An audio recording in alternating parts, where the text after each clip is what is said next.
Flowering garden YouTube channel को आपण स्वागत। आज आपण को सदाबाहार विषय रे कहबी जहाँ कि नर्सरी भिनका बोली कहते आम या सदाबाहार भिनका दुई ना आम जान हेले सदाबाहार गछ लोकंकर बहुत उपकार रे आसे सी आपको तार पत्र फूल डाल मूल चेर सबकि औषध रूप में व्यवहार हो चली। आज को बहुत दिन पूर्वर ये औषधीय गछ बोली समस्ते चिन्हती आमर कविराजी शास्त्र में जहाँ कहते सर्पगंधा बोली यार ना कविराजी ना है सर्पगंधा किंतु ये आमको समस्ते सदाबिहारी बारमासी फूल एमती कहते। ये गछ हूँ शीतदिनिया फूल गछ ये शीत दिने फूल देवा आरंभ करे शीत दिन ही ये तार फूल बहुत मात्रा आसी था हेले ये गछ एते सेंसिटिव ताकू आपण केमिति केमिति भाव में जत्न करके लगेले आपण वर्ष सारा ताकू रखिपारे मु से विषय आपन को बतैबी मो सहित जोड़ी ही रुहतु शेष पर्यंत मु आपन को सब विषय गोटी गोटी बुझे। ये हूँ दुई प्रकार गछ गोटे है आमर देसी आ गोटे है हाइब्रिड। हाइब्रिड रे एमती सुंदर सुंदर सब कलर आसे आमर देसी रे दुई प्रकार कलर मात्र देखा मिले जहाँकि आपण मैंने समस्ते देखिथे गोटे हूँ धला आ गोटे हूँ गोटे प्रकार गोलापी बैगणी मिशा गोलापी सेटा आमर रास्ता कड़े लोकों बाड़ी बगीचार प्राय थाए सी जमी निजे निजे मंजी पड़ी सर्वाइव होता है से लोके भावती ये सहजरे हो जाए किंतु आपण जो आसिले ये आमर भिनका बारमासी फूल बा सदाबिहारी ये गछ को एते सहज भावेनि ये बहुत सेंसिटिव गछ एते सेंसिटिव जे मु अंगे निभा कथा कहूँ मु बहुत थर फेलुअर या आपण नर्सरी जदि आणबे एमती छोट छोट पट्रे से देवे जरी रे लगे मुझे केते गछ किणिकी आनी किंतु आणबार 2-4 दिन पर गछ ही मरी जाए मो कौन पाई मरे मोर केबे मो घरे केबे गछ हुए मो मन रे भारी दुख हुए। ये आमर जड़े भाउज अच्छा मुझे कहली जे तुम्हें केमिति ये गछ करुछ तुम एत सबुआडे हो मोर तो कहीं होनी से कहले मुझे भी करनी मु गोटे गछ माँ पाखु मागिकी आनी से गोटे गछरू मोर सबुआडे व्यापी जाऊन तुम लगेब तेणु मत से गोछा गोछा गछ दिंती मुझे लगाए किंतु पुणी कहे मोर मरीगला सबुदिने मो गछ मरी जाए केबे बंचेनी से माटी उपाड़ी गोटे बड़ गछ भी मत ताकू आणिक मो कुंडरे लगेली किछि दिन रहिला फूल हैला किंतु से भी मरीगला मो पाखे हुएनी एबे तार ट्रिकटा मु जानिली सेटा आज आपण मानक संगे शेयर करी। ये बहुत सेंसिटिव गछ आउ से मरिबार कारण होउची ताकू फंगस खूब शीघ्र अटैक करते फंगस अटैक करने द्वारा से गोटे जोड़े दिन पर से मरिबा आरंभ करे आ मरी ही जाए तेणु आपण या खूब जत्न लगेबे खूब सावधानता अवलंबन करेंगे तेबे गछ आपण सांगे वर्ष वर्ष रही गोटे वर्ष कहीं 2 वर्ष 3 वर्ष 4 वर्ष 5 वर्ष भी रही मुझे मो टिक लगेकरी एतिकी सक्सेस होती मो पाखे एतिकी कलर मु संग्रह कर देखु केते सुंदर सुंदर कलर सब मु आनिकी रखी एबे मते भारी खुशी लगुच जेहेतु मो घरे गछटी बंची नहले केबे बंचेनी ए वर्ष शीत सारा बहुत फूल देइथिला एबे मध्य मो पाखे फूल दउची ये जेते बेले फूल दे सारिबो आपण ताकू टिके ये करिवे पिंचिंग करुथबे आ तापरे जेतेबेले हार्ड प्रूनिंग करिवे सेटा आपण वर्षा दिन परे करिवे हार्ड प्रूनिंग करदेले तापरे हमर याकू मु बतेबी केमिति आपण लगेइबे लगेइबा प्रणाली आपण प्रथमे शिखंतु सेथिरे ही तार गछ बंचेबार ट्रिक आपण पाइबे याकू जेतेबेले आपण काटिबे लक्ष्य रखिबे यार हाइब्रिड गछर गुण है आपण या फेब्रुआरी मासरे काटिबे नहले अक्टोबर मासरे काटिबे से कटिंग को नहीं आपण जदि गछ लगेबे से गछ हो आउ तार मंजी भी गछ हुए तार मंजी एमिति बाहरे एमिति तार लंबा लंबा है मंजी बाहर एजा पाचिकी सुखीगला ए मंजी को आपण संग्रह करके जदि रखिथिबे से मंजी को आपण पकेले से गछ हबो हेले आपण भाबिबेनी जेटा हाइब्रिड गछ मंजी पकईदे से पुणी देसी हो नुहे जो गछर मंजी पकईथे से फूल ही ଗଛ ହେବ। ଆପଣ ସେଥିପାଇଁ କିଛି ବି ଡରିବେନି। ଯେଉଁ ଗଛର ଡାଳ ପୋତିବେ ସେଇ ଡାଳରୁ ସେଇ ଫୁଲ ହେବ, ଯେଉଁ ମଞ୍ଜି ପକାଇବେ ସେଇ ମଞ୍ଜିରୁ ସେଇ ଗଛ ହେବ। ହେଲେ ଇଏ ଗଲା ଆପଣଙ୍କର ଡାଳ ଆଉ ମଞ୍ଜିରୁ କେମିତି ଗଛ କରିବେ ତାକୁ ବତେଇବି। ତାପରେ ଆପଣ ପଟ୍ କଥା ଦେଖନ୍ତୁ। ନର୍ସରୀରୁ ଆଣିବେ, ଏମିତି ଛୋଟ ଛୋଟ ଜରିରେ ସେମାନେ ଗଛ ଦେଇଥିବେ। ସେ ଗଛଟି ଆପଣ ଆଣିଲେ ସାଙ୍ଗେ ସାଙ୍ଗେ ରିପୋର୍ଟିଂ କରିଦେବେ, ତାକୁ 8-10 ଦିନ ସେଠି ରହିବାକୁ ଦେବେ। ସେ 8-10 ଦିନ ସେଠି ରହିଗଲା ପରେ ସେ ଯଦି ସତେଜ ହେଇକି ରହିଲା, ନ ମଲା, ତାହେଲେ ଆପଣ ତାକୁ ରିପୋର୍ଟିଂ କରିବେ। ବେଶୀ ବଡ଼ କୁଣ୍ଡରେ ଆପଣ ଲଗେଇବେନି। ଲୋକମାନେ ନେଇ ଆସନ୍ତି, 12 ଇଞ୍ଚ ଗାମଲାରେ ଲଗେଇ ଦିଅନ୍ତି, ସେଠି ପାଣି ଦେଇ ଦିଅନ୍ତି। ପାଣି ଦେଇଦେଲେ ସେଠି ଯେତିକି କୁଣ୍ଡ ଅନୁସାରେ ପାଣିଟା ଦେଲାବେଳେ ଗଛ ଛୋଟ ଥାଏ, ସେ ସାଙ୍ଗେ ସାଙ୍ଗେ ଫଙ୍ଗସ୍ ଆଟାକ୍ ହେଇକିରି ମରିବା ଷ୍ଟାର୍ଟ। ପାଣି ସେ ବେଶୀ ସର୍ଭାଇଭ୍ କରିପାରେନି। ହେଲେ ଏଡ଼ିକିଟେ ଗଛ, ଏଡ଼ିକିଟେ ପ୍ୟାକେଟ୍ରେ ଯଦି ଆପଣ ଗଛଟେ ଆଣୁଛନ୍ତି, ଆପଣ ତାକୁ ନର୍ସରୀରୁ ଆଣିଥିବା ପ୍ୟାକେଟ୍ରୁ ଆପଣ ବେଶୀ ବଡ଼ କୁଣ୍ଡକୁ ନ ନେଇ ଏଇ ସାଇଜ୍ କୁଣ୍ଡରେ ଆପଣ ସେ ଗଛଟିକୁ ଲଗେଇବେ। ଯେତେବେଳେ ଆପଣ କୁଣ୍ଡ ଚୟନ କରିବେ, ତା'ର ଡ୍ରେନେଜ୍ ହୋଲ୍ ଭଲ ଭାବେ ଦେଖିଥିବେ, ଯେମିତି ପାଣି ଦେଲା ପରେ ପାଣି ଛାଡ଼ି ପଡ଼ୁଥିବ। ଦେଖନ୍ତୁ ମୋର ସବୁ ଗଛରେ ପାଣି ଦିଆହେଇଛି। କେମିତି ପାଣି ଦିଆହେଇଛି, ସେ ଖାଲି ଓଦା ହେଇଛି, ମାଟି ଝୁରଝୁରା ଅଛି। ଇଏ ପାଣି ଲଟପଟ ପାଣି ହେଇନି। ସବୁ ଗଛରେ ଏମିତି ପାଣି ଦେବେ ଯେମିତି ଗଛ ଏମିତି ଝୁରଝୁରା ହେଇକି ଥିବ। ଏ ବେଶୀ ପାଣି ୟା ଦେହରେ ରହିବନି। ମୋର ଏଇ ପାଣି ଯେଉଁ ଦିଆହେଇଛି, ଇଏ ପୁରା ଶୁଖିଗଲା ପରେ ଯାଇକି ସେକେଣ୍ଡ ପାଣି ମୁଁ ଦେବି। ୟା ଉପରେ ପାଣି ଜମା ଦେବେ ନାହିଁ। ଓଭର ୱାଟରିଂ ଇଏ ଜମା ପସନ୍ଦ କରେ ନାହିଁ। ଯଦି ବେଶୀ ପାଣି ହେଲା ସେ ଫଙ୍ଗସ୍ ଲାଗିବ ଆଉ ମରିବ, ନିହାତି ମରିବ। ତେଣୁ ଆପଣ ତାକୁ ସବୁବେଳେ ଲକ୍ଷ୍ୟ ରଖିଥିବେ। ଯେତିକି ପାଣିରେ ସେ ଓଦା ହେଇଗଲା, ଗଛ ଓଦା ପସନ୍ଦ କରେ କିନ୍ତୁ ପାଣି ଧରି ରଖିବା ପସନ୍ଦ କରେ। ସେ ଓଦାରେ ରହିବ, କିନ୍ତୁ ପୁରା ଶୁଖିଗଲା ପରେ ଆପଣ ସେକେଣ୍ଡ ପାଣି ଦେବେ। ସେ ବେଶୀ ପାଣି ତା'ର ଦରକାର ନାହିଁ, କିନ୍ତୁ ଏତିକି ଓଦାଳିଆ ତା'ର ରହିବା ଦରକାର। ଦେଖିଲେ, ୟାକୁ ଭଲ ଭାବେ ନଜର କଲେ କେମିତି ମୋର ଗଛରେ ପାଣି ଦିଆହେଇଛି, କେମିତି ମୋ ଗଛର ପାଣି ଦେଲା ପରେ ଗଛର ମାଟିର ଅବସ୍ଥା କେମିତି ଅଛି, ସବୁ ଆପଣଙ୍କୁ ଦେଖେଇଲି। ତାପରେ ମୁଁ କହିବି ୟାର ସଏଲ୍ ମିକ୍ସ ବିଷୟ। ନର୍ସରୀରୁ ଆଣିବେ ଆପଣ ଛୋଟ ଗଛ, ବେଶୀ ବଡ଼ ସାଇଜ୍ ଗଛ ସେମାନେ ଦେବେନି। ଏଇ ସାଇଜ୍ ଗଛଟି ଆପଣଙ୍କୁ ଦେବେ। ସେଇ ଗଛଟି ଆପଣ ଛୋଟ ଏମିତି ଗୋଟେ ପ୍ୟାକେଟ୍ରେ ଦେବେ। ତାକୁ ଆଣିକିରି ଆପଣ ଏଇ ସାଇଜ୍ ପଟ୍ରେ ଲଗେଇବେ।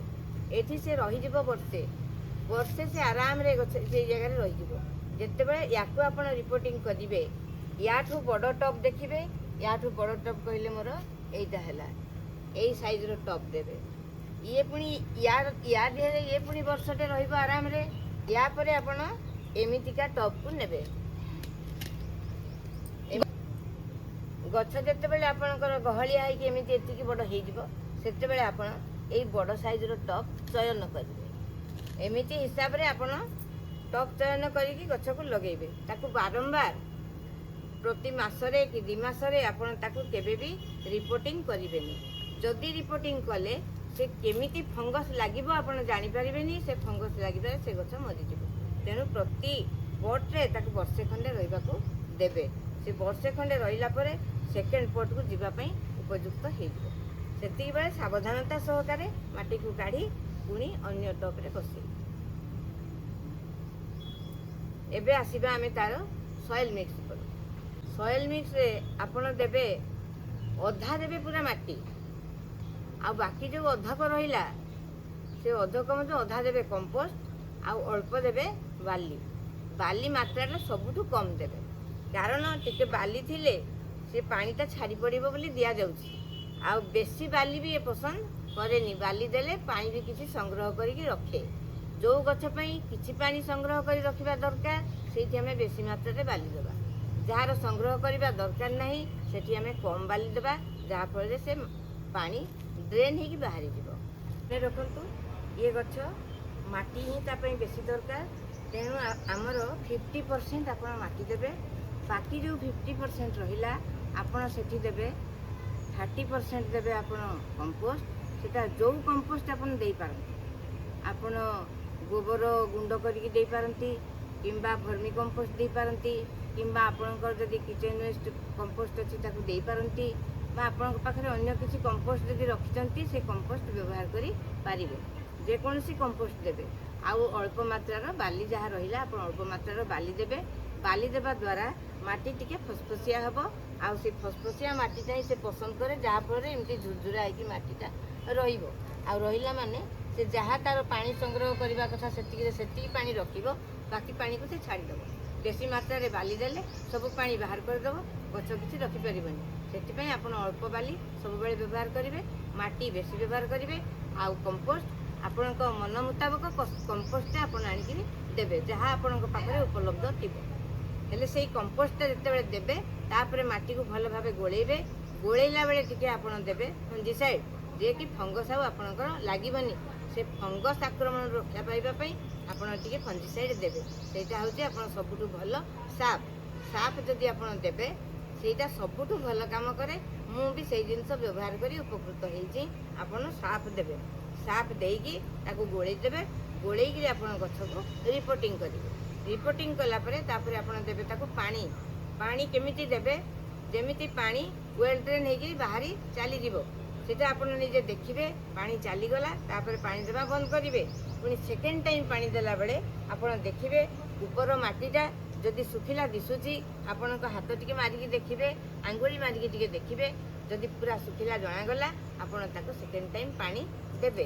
ଇଏ ଶୀତ ଦିନର ଫୁଲ, ଯେହେତୁ ଇଏ ଶୀତ ଦିନରେ ଭଲ ଫୁଲ ଦେଇଥାଏ। ଆଉ ଶୀତ ଦିନର ଟେମ୍ପରେଚର ସେ ପସନ୍ଦ କରିଥାଏ। ସେଥିପାଇଁ ଆମର ଶୀତ ଦିନେ ହିଁ ବେଶୀ ଭଲ ପାଏ, ଶୀତ ଦିନକୁ ବେଶୀ ଭଲ ପାଏ ଫୁଲ ଦେବା ପାଇଁ। ତାପରେ ଆପଣ ଟେମ୍ପରେଚର ବଢ଼ିଗଲା ପରେ ସେଦିନେ ଆମର 15 ରୁ 30 ଡିଗ୍ରୀ ଭିତରେ ଟେମ୍ପରେଚର ରହୁଥାଏ। ସେଥିପାଇଁ ସେତେବେଳେ ତାକୁ ସେ ଭଲ ସର୍ଭାଇଭ୍ କରେ ଆଉ ଭଲ ଫୁଲ ଦେଇଥାଏ।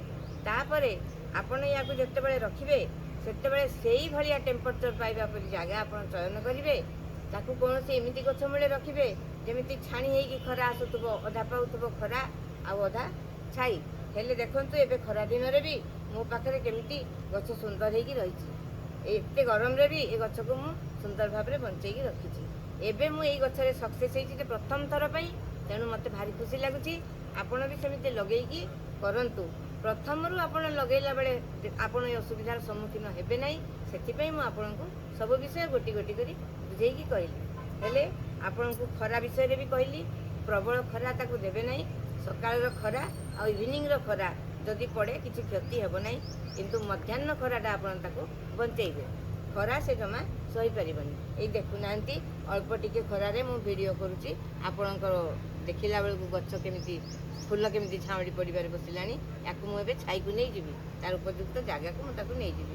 ଏମିତି ଯତ୍ନରେ ଯଦି ଆପଣ ରଖିବେ ଇଏ ଆପଣଙ୍କ ସାଙ୍ଗରେ ବର୍ଷ ରହିବ। ମୋର ତ ଇଚ୍ଛା ଅଛି କେତେ ବର୍ଷ ରହିବ ମୁଁ ପରୀକ୍ଷା କରିକି ଦେଖିବି। ତାପରେ ମୁଁ ବି ଆପଣଙ୍କୁ କହିବି, ଆପଣ ଲଗେଇକିରି ବି ଦେଖନ୍ତୁ।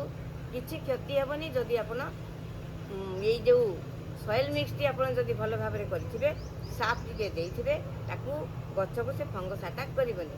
ତାପରେ ଆସିଲା ହ୍ୱାଇଟ୍ ମାଇଟ୍ ପ୍ରାୟ ଏଇ ଗଛକୁ ଆକ୍ରମଣ କରନ୍ତି।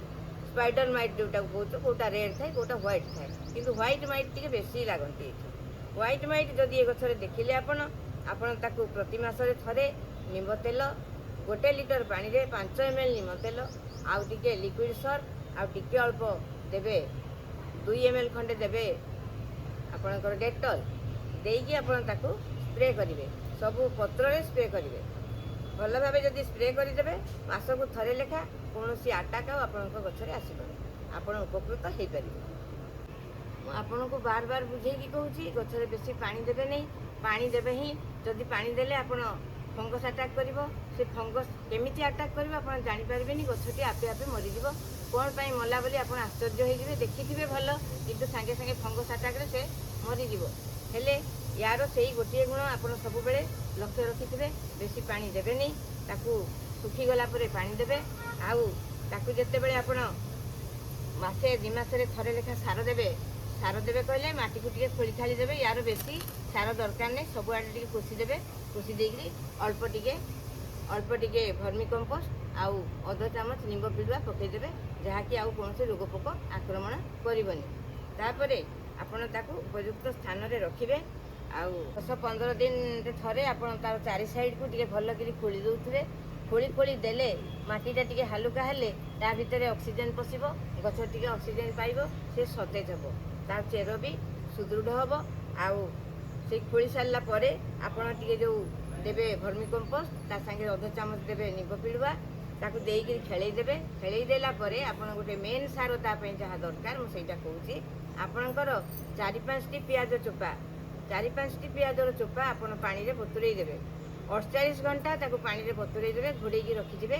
ତାପରେ 48 ଘଣ୍ଟା ପରେ ଆପଣ ତାକୁ ଛାଣିଦେବେ।